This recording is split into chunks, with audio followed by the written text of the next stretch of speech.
When you start hearing numbers like this and a ratcheting up of things, does that concern you? It of course concerns me, and it would probably contribute to some sort of pause. By the same token, I think we can't lose sight of the fact that you have an enormous fiscal stimulus.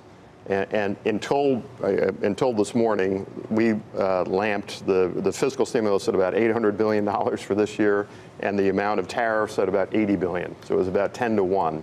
Now, of course, the numbers of the tariffs are starting to go up, so that equation is starting to maybe get close to evening out.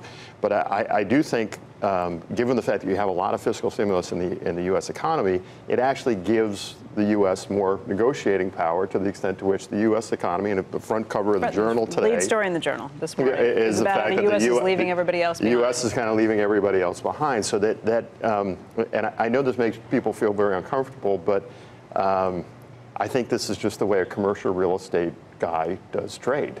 And I know it drives everyone crazy. It drives the style crazy. Work? I think it could work. And I would say, just from a normative point of view, the U.S., in my opinion, has never been an impediment to free trade. I mean, the U.S. in most cases, the U.S. It purposefully weakens itself from a trading position. That was part of the post-world order for a variety of reasons, politically and all the rest. That's changing, and I think we just have to get used to it. I think it also, last thing I would say, could be part of the reason why small caps are doing so much better than large caps. Right? Staying in our own backyard. Right. You have companies that are feeling the full effects of the tax cuts and the regulatory changes that don't have some of these issues from a trading perspective. You can't say it's good. I'm not saying it's good. I'm just saying I'm not sure it's enough to derail what seems to be everything else. Well, and let's talk about some more of that everything else, Michael. This morning we had Jack Caffrey on at 6 a.m. and he said, look, it looks much more reasonable for stocks to be at these prices now than it did back in January, that we have seen the earnings continue to pile in and pile up. Yeah, I mean, so I don't disagree with anything that Jason says, and I'm a stock guy, and we focus on fundamentals. And so the fund that I run really focuses on secular growth, what I'm now thinking of as sustainable growth.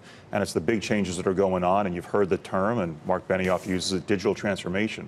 So any company over the last 6 months where you've seen earnings that's attached to or driving digital transformation, whether it's cloud computing, digital media, the software service companies, the fundamentals are terrific. And so as long as the fundamentals are going to continue to be terrific, and I don't see anything turning that back, I think the stocks will be healthy. Whether we have a pause or they keep going, I don't exactly know, but I don't see anything changing the fundamentals. And Mike, that's what I'd throw back to you. Yeah. Just the earnings continue to come in. Without a doubt. And actually, I've not really thought the trade issue would be the thing that was the swing factor for this market in a negative way.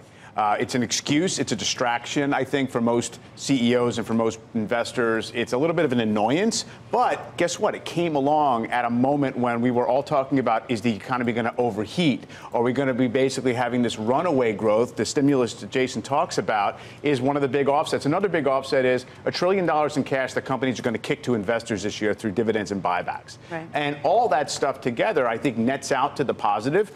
There is some threshold at which, the trade stuff gets too aggressive, whether it's on autos and auto parts, whether there's some number that says, it causes business to say, let's pull back a little bit. I don't think we're there. It's like hitting your head against the wall. Feels good when you stop. So you get the upside if it is just a skirmish. Now, so 2782. That's where the S&P closed.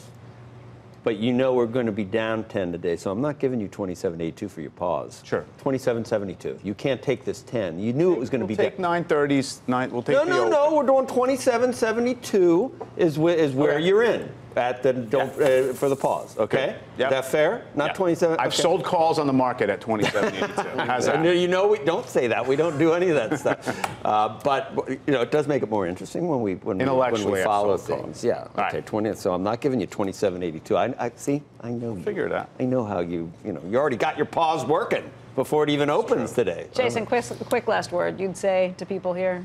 I'd say if you're a longer-term investor, you should look for pullbacks to buy the things that are growing. And so, in particular, I like financials quite a bit, and I also like tech. CapEx-oriented technology, in my opinion, is probably going to be one of the stronger themes over the next couple of years. Michael, your favorites? I think the big themes, cloud computing, software as a service, digital media, and it's the leaders there. And Amazon, Microsoft, Electronic Arts, smaller companies like CoStar Group and Guidewire are the ones that we like in our funds. Hey there, thanks for checking out CNBC on YouTube. Be sure to subscribe to stay up to date on all of the day's biggest stories. You can also click on any of the videos around me to watch the latest from CNBC. Thanks for watching.